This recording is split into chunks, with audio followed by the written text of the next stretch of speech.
Naswadi TDO સાહેબ અધિકારીઓને એવું ધ્યાન દોર્યું છે કે અમારા કર્મચારી અમારા કયામાં નથી, એવી રીતે કરીને તાલુકા ફેરની દરખાસ્ત કરેલી છે મારી, બરાબર. એમાં ટીડીઓ સાહેબ વારંવાર અમારા પાસે પૈસાની માંગણી કરે છે.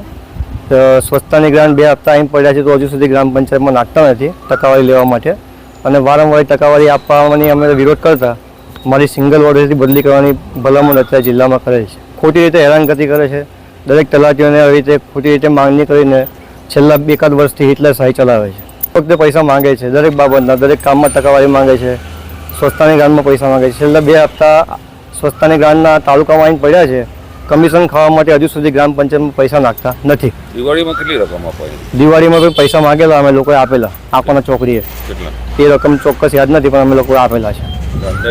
તાજેતરમાં તલાટી કમ મંત્રી કેવડીની અન્ય તાલુકામાં બદલી થયેલી છે, જેઓની રજૂઆત અને નિવેદન છે જેમાં તેઓએ જણાવેલ છે કે તાલુકા વિકાસ અધિકારી તરફથી તલાટીઓ તેમજ અન્ય તરફ જોડે અનધિકૃત રીતે પૈસાની માંગણી કરવામાં આવે છે.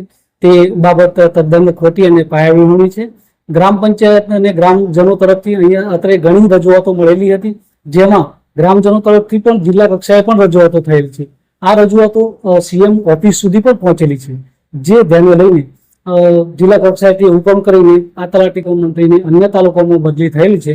અન્ય તલાટી કમ મંત્રી તરફથી કરવામાં આવેલા તમામ નિવેદનો પાયાવિહોણા અને ખોટા છે. સ્વચ્છતાની ગ્રાન્ટ બાબતે જિલ્લા કક્ષાએથી પણ આયોજન કરવાનું છે.